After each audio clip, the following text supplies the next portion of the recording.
네, 오늘 선교 헌신 주일로 예배드리는 시간, 감격적인 순간입니다.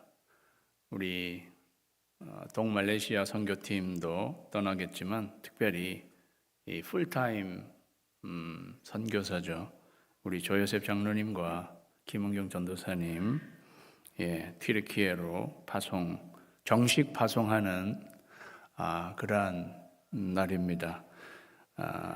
저희는 3년 전 정도부터 땅끝을 모슬렘권과 NK 지역으로 저희가 그렇게 적용해서 정하고 주님이 말씀하신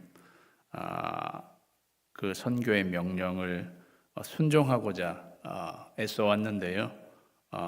결국 이렇게 땅끝 선교사를 파송하게 되어서 얼마나 감사한지 모릅니다. 작년에 저희 내외가 우리 장로님 네 분과 탐방하러 같이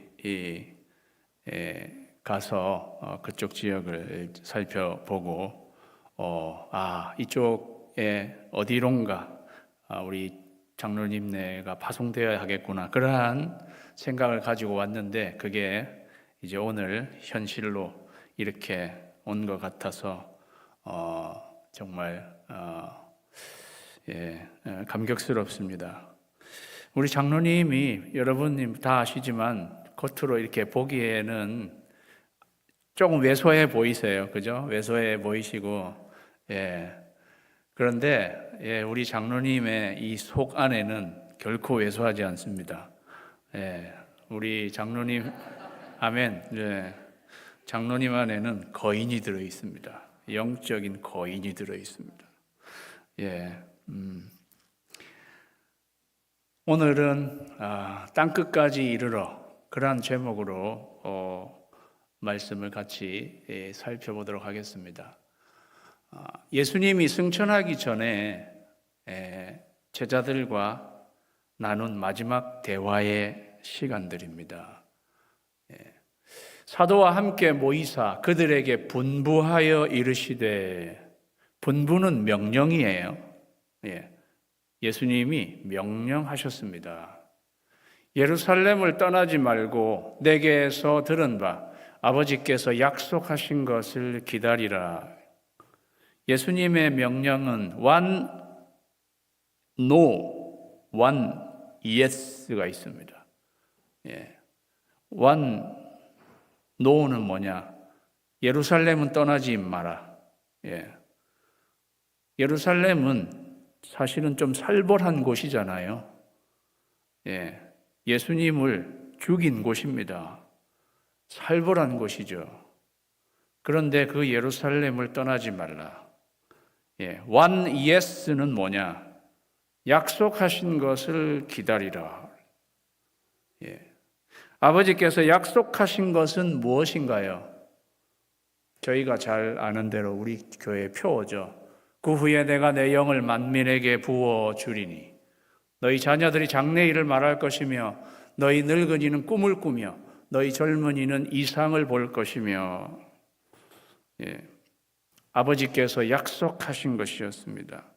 그리고 예수님은 요한복음 안에서도 이 부분을 언급하셨습니다. 내가 아버지께 구하겠으니 그가 또 다른 보혜사를 너희에게 주사 영원토록 너희와 함께 있게 하리니. 이게 아버지께서 약속하신 것이었습니다. 곧바로 이어서 예수님은 요한은 물로 침례를 베풀었으나 너희는 몇 날이 못되어 성령으로 침례를 받으리라. 침례 요한도 예수님의 사역은 나는 물로 침례를 주지만 그분께서는 너희를 성령과 불로 침례를 주실 것이다. 이렇게 말씀하셨는데 이제 그 말씀이 이루어지는 시간, 예수님께서 너희는 몇 날이 못되어 성령으로 침례를 받으리라. 성령으로 침례를 받다. 저희는 침례교회를 다니고 있습니다. 성령으로 침례를 받는다. 침례를 받다라는 말은요, 침례, 밥티조라는 말입니다. 밥티조는 침례를 주다라는 동사예요. 밥티조라는 말은 잠기게 하다입니다. 잠기게 하다. 잠기게 하니까 이게 수동태가 되면 내가 잠기는 거가 되는 거죠. 내가 잠기다가 되는 것입니다. 그런데 이 밥티조는 또 어디 단어에서 왔냐면 바프토라는 말에서 왔어요. 밥토는 뭐냐? 담그다예요. 똑같은 말이죠. 담그다예요. 그리고 바프토라는 말은 염색하다라는 뜻도 있어요.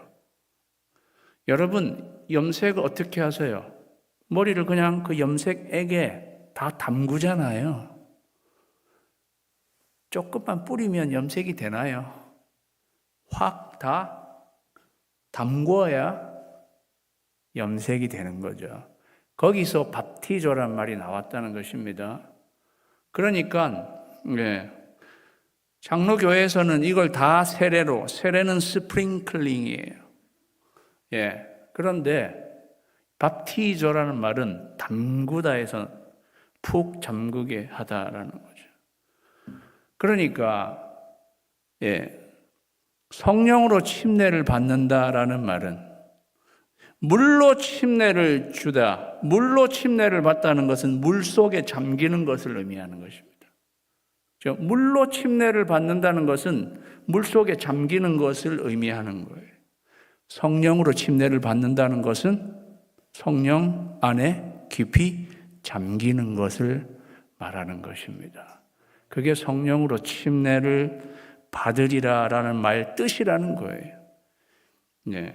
이거는 무슨 그냥 성령 침례론, 장로교회에서의 성령 세례론 이렇게 해가지고 무슨 논리적인 어떤 게 아니라 성령이 우리에게 임하시면 우리가 성령에 푹 잠기게 되는 것을 말하는 것입니다. 마치 옷을 입는 것과 같습니다. 옷을 입는 것과 같다고요. 왜냐? 우리는 옷을 입으면 옷 안으로 우리의 몸이 들어가게 돼 있습니다.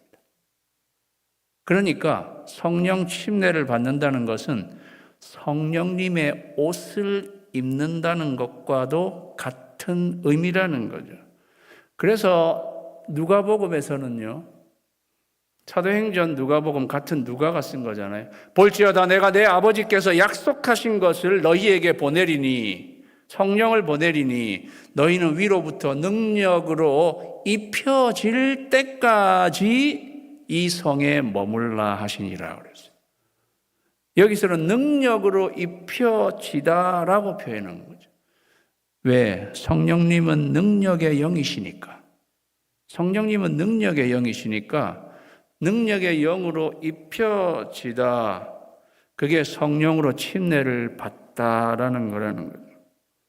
사랑하는 성도 여러분, 성령으로 침례 받으시기를 주님의 이름으로 축원합니다. 우리 모두가 다 성령으로 침례를 받고 능력의 영으로 입혀져야 되는 거죠. 그렇게 하게 될 것이다. 몇 날이 못 돼요. 예수님은 부활하신 후에 40일 만에 승천하셨습니다. 그리고 몇 날이 못 돼요. 성령님이 임하실 텐데 사실은 오순절에 임한 거죠. 그래서 10일 안에 10일 후에라는 사실 의미가 되는 것입니다. 예수님이 이렇게 말씀하시고 난 후에 그들이 모였을 때에 제자들이 그 대화가 끝나고 이제 마지막 예수님이 승천하실 때가 되었습니다. 그때 모였는데 제자들이 예수께 여쭈어 이르되 주께서 이스라엘 나라를 회복하심이 이때니까? 라고 물어보았습니다. 지금 예수님은 이제 곧바로 지금 6절이잖아요. 9절부터는 예수님 승천하세요. 그러니까 예수님이 승천하기 전에 지금 제자들과 예수님이 마지막 대화를 하시는 건데 얼마나 중요한 순간입니까? 그런데 제자들이 하는 질문이란 게 이스라엘 나라를 회복하시는 것이 이때입니까? 라는 질문을 했습니다. 이것은 제자들의 상당한 관심사였다는 것을 우리에게 알려줍니다. 그냥 궁금한 정도가 아니라 성경이 이 극적인 순간에 이 질문을 했다는 것은 그들에게는 굉장히 중요한 관심사였다는 것을 알려주는데 그들의 관심이라는 게 이스라엘 나라의 회복이었다는 거죠. 좀 더 정확하게는 하나님의 나라를 이스라엘의 회복하심이 이때니까라는 말입니다. 예수님은 하나님의 나라에 대해서 지금까지 쭉 설명해 오셨는데, 선포해 오셨는데, 고작 제자들은 그 하나님의 나라가 이스라엘에 회복되는 거. 그런데 그 말이 결국은 이스라엘의 정치적인 독립과 해방을 말하는 것이었습니다. 그러니까 제자들의 생각은 우리나라 이 이스라엘은 언제 로마의 압제로부터 해방되는 거지? 언제 독립하는 거지? 그것만 생각하고 있었다라는 거예요.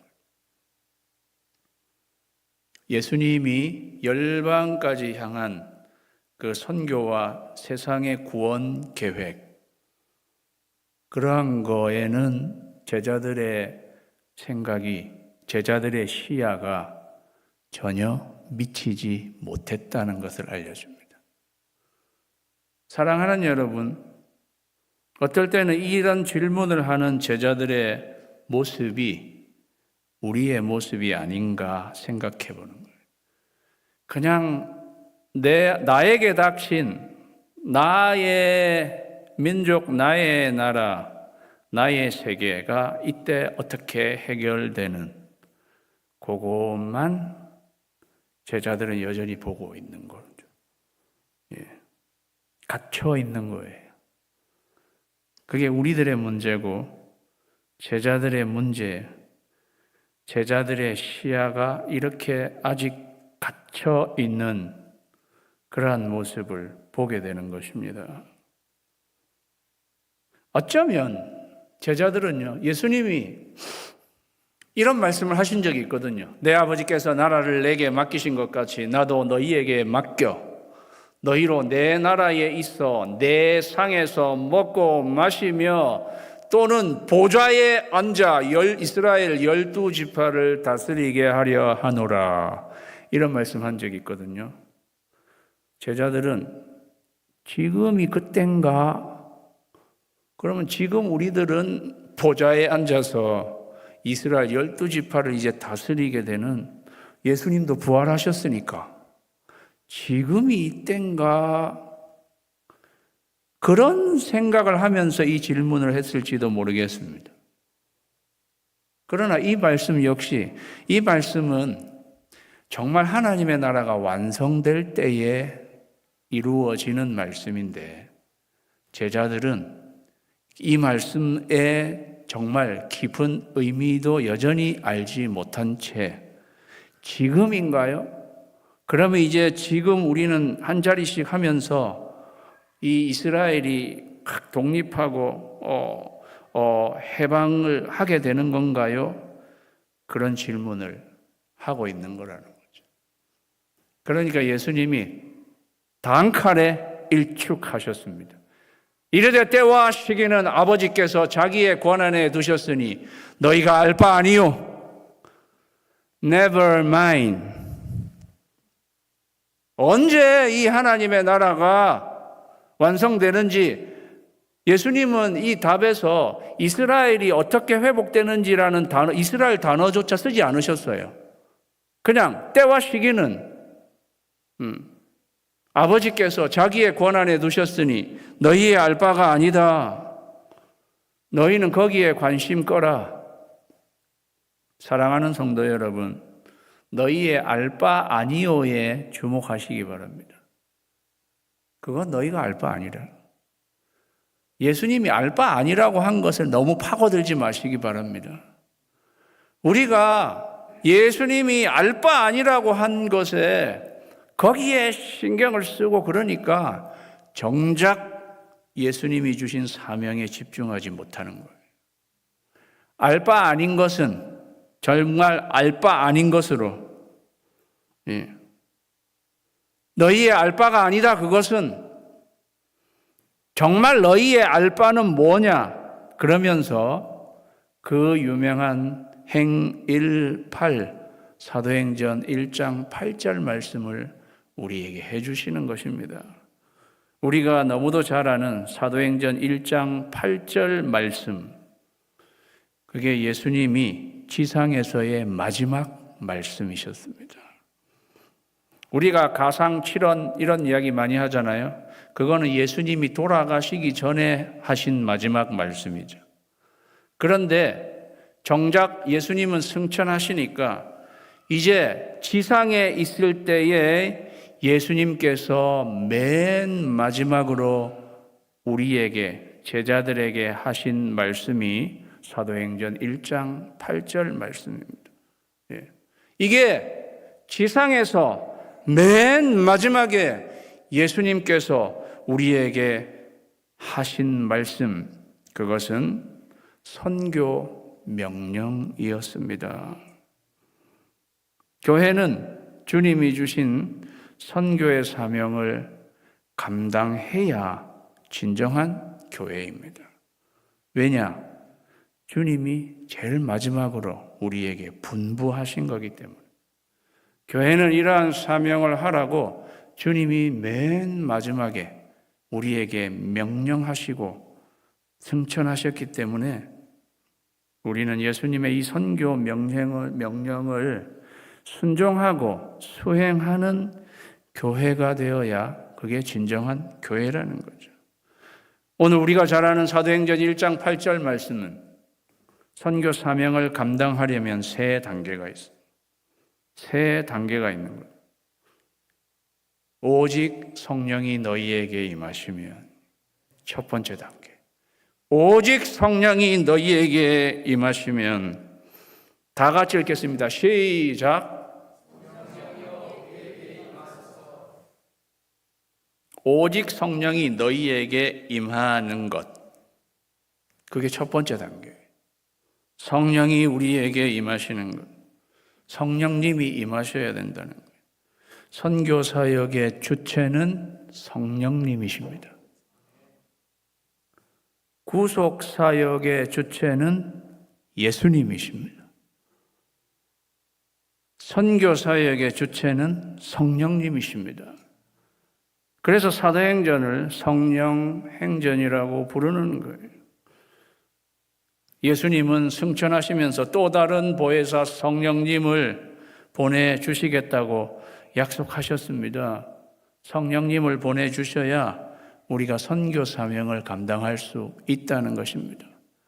그리고 우리가 왜 성령이 우리에게 임하소서 간절히 그렇게 기도해야 되는가? 왜 간절히 성령님을 구해야 하는가? 성령님이 우리에게 임하셔야 선교의 사명을 감당할 수 있기 때문입니다. 성령님이 우리에게 임하시지도 않으면 우리는 선교 사명을 감당할 수도 없고 감당하면 안 됩니다. 성령님이 우리에게 임하셔야 우리가 그 사명을 감당할 수 있다는 것입니다. 이것이 첫 번째다.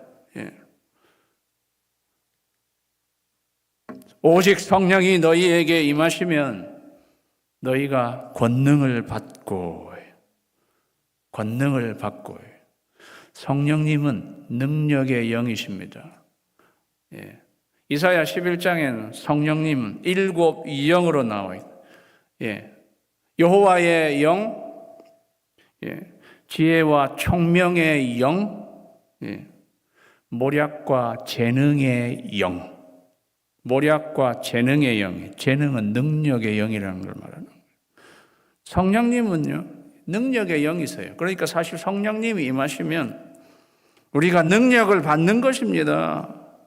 예, 여기 권능. 예, 우리 교회 박권능 목사님도 계신데, 네, 정말 좋은 이름입니다. 네, 권능. 헬라어로 두나미스예요. 우리 교회는 두나미스 마을도 있잖아요. 예, 두나미스 마을, 우리 장로님이 두나미스 오목장 출신이신 겁니다. 네, 너무나 잘 맞아요. 예, 예, 두나미스. 예, 오늘도 우리 두나미스 오목장이 목장 모임을 하고, 예, 거기서도 큰 권능을, 예, 두나미스 권능이란 말이, 거기서 다이나마이트라는 말이 나왔어요. 예. 우리 조요셉 장로님, 김은경 전도사님 포함해서 동말레이시아로 단기 선교를 떠나는 우리 팀원, 성령님이 임해서 권능을 받으시기를 주님의 이름으로 축원합니다. 권능을 받고 선교지로 나가야 되는 거예요. 그냥 멀뚱멀뚱하게만 있다가 나가서면 안 돼요. 성령님을 받고 권능을 받아야 되는 거예요. 예. 권능을 받고 오라고 그랬어요. 능력을 키우라고 그러지 않았어요. 권능은 받는 것입니다. 예. 능력을 받는 거를. 다 같이 읽겠습니다. 시작. 아까 말씀드렸잖아요. 예. 성령 침례를 받는 거나 마찬가지로. 위로부터 능력의 영으로 이 피임을 받는 거랑 마찬가지로 영적으로 무장하는 거랑 마찬가지입니다. 내가 성령의 옷을 입고 성령의 사람으로 그렇게 변화되어서 가는 거나 마찬가지라는 것입니다. 예, 권능을 받는데요. 무슨 능력을 받는 걸까요? 돈 잘 버는 능력 받는 걸까요? 아니면 장수하는 능력을 받는 걸까요? 예, 그런 능력을 받는 게 아닙니다. 증인되는 능력을 받는 거예요. 담대하게 복음 전하는 능력을 받는 것입니다.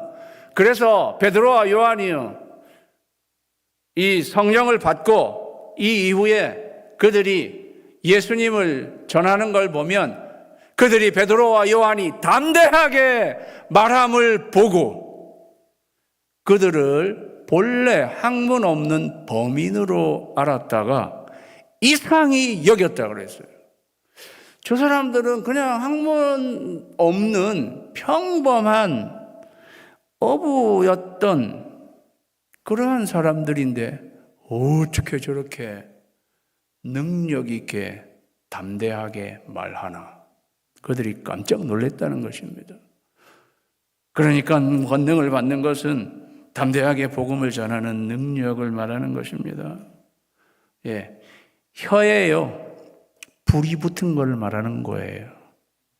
혀에 불이 붙은 걸 말하는 거라고요. 오순절 성령이 강림하실 때 어떤 성령님이 임하신 거예요?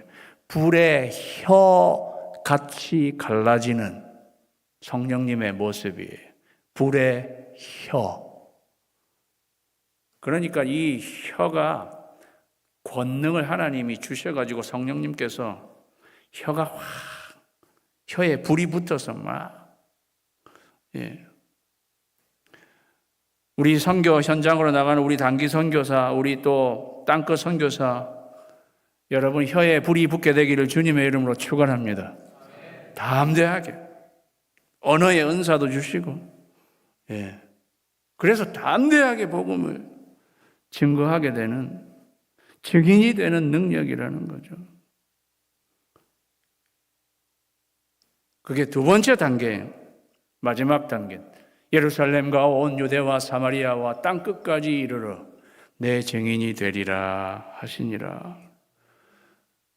사랑하는 여러분, 우리말 어순은 이런데요. 실제로 헬라어의 어순이 영어 어순하고 비슷해요. 내 증인이 되리라가 먼저 나와요. 내 증인이 되리라가 먼저, 그리고 어디까지 가서 이렇게 나와 있어요. 그러니까 내 증인이 되리라, 그게 먼저라는 것입니다. 그 말은 우리가 권능을 받고 뭐가 되려는 건가? 예수님의 증인이 되는 것입니다. 예수님의 증인이 되는 것입니다. 법정에서는 증인이 어떻게 증언을 하느냐에 따라서 그거를 듣는 죄인의 생사 여부가 결정되는 거예요. 증인이 뭐예요? 보고 들은 것, 목격자예요. 보고 들은 것 그대로 이야기하는 것입니다.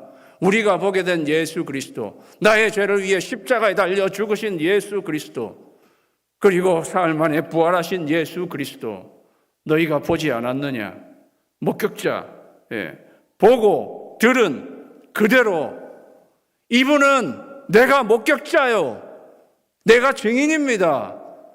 이분은 내 죄를 위해 십자가에 달려 죽으셨던 분입니다. 그리고 이분은 사흘 만에 다시 살아나셨습니다.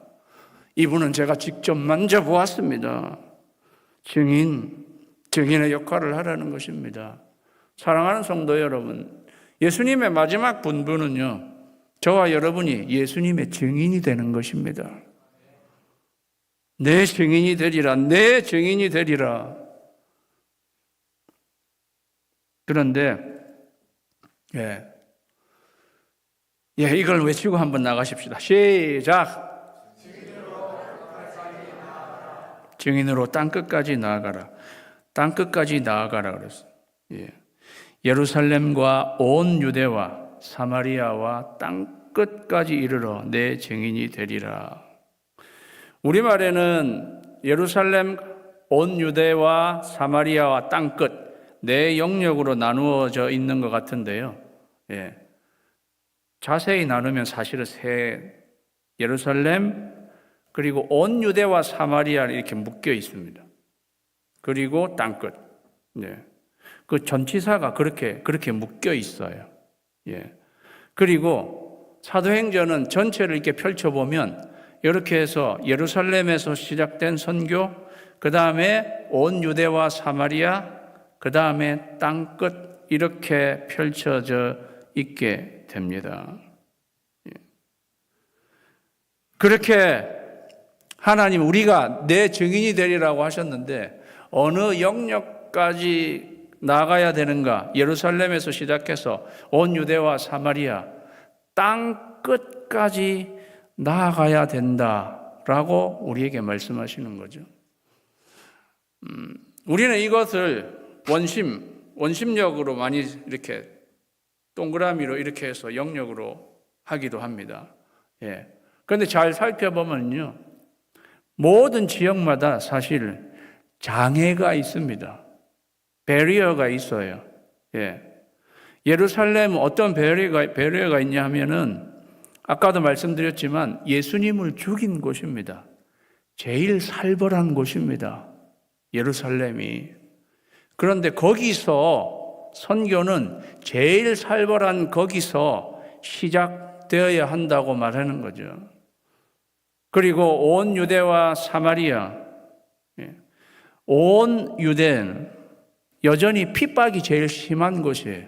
왜냐하면 여러분이 잘 아는 대로 예수님을 가장 핍박한, 선교를 가장 핍박한 사람들은 유대 사람들입니다. 온 유대. 거기다 사마리아는 육적으로 피가 섞여 있는 것을 우리는 영적으로 이해하죠. 세상 사람들과 문화와 여러 가지 종교 이러한 것들이 섞여진 사마리아. 그 다음에 땅끝은 이방 지역을 말하는 거죠.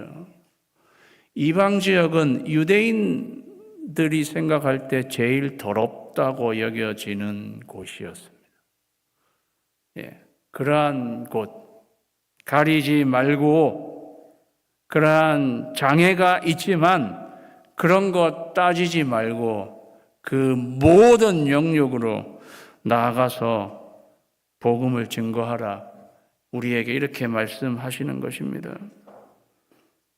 땅끝까지 나아가라는 말씀을 예수님이 처음 하신 것은 아닙니다.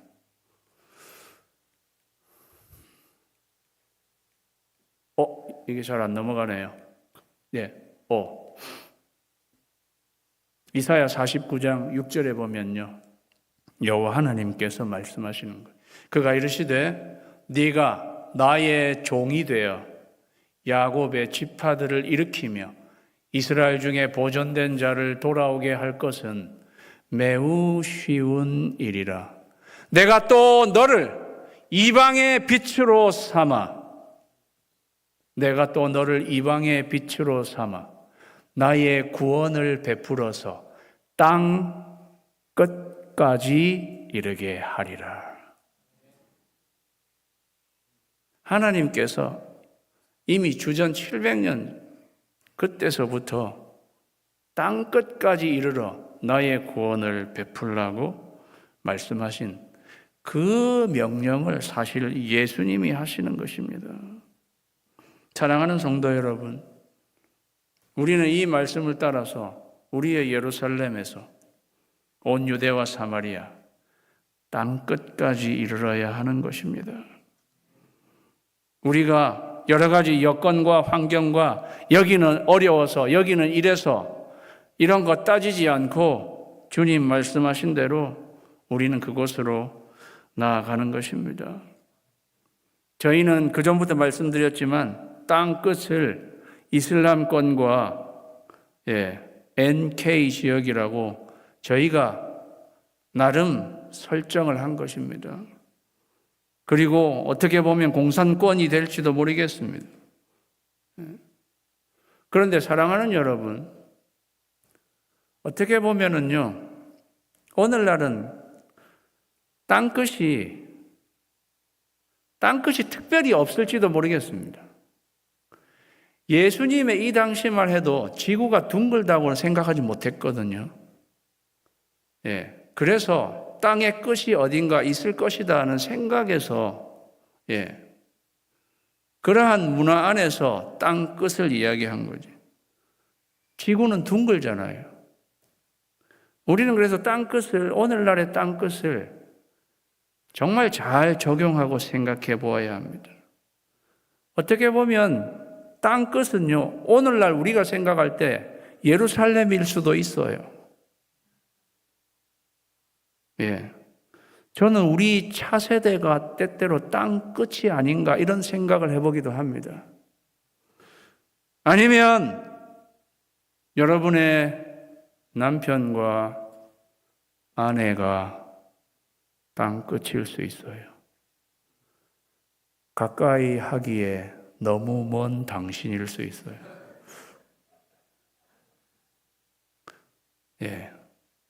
정말 내 가까이 사는 것 같은데 이렇게 멀까?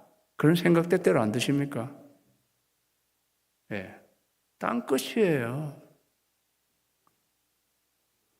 여러분, 한국이 땅 끝까지 선교사를 보내는 나라였습니다.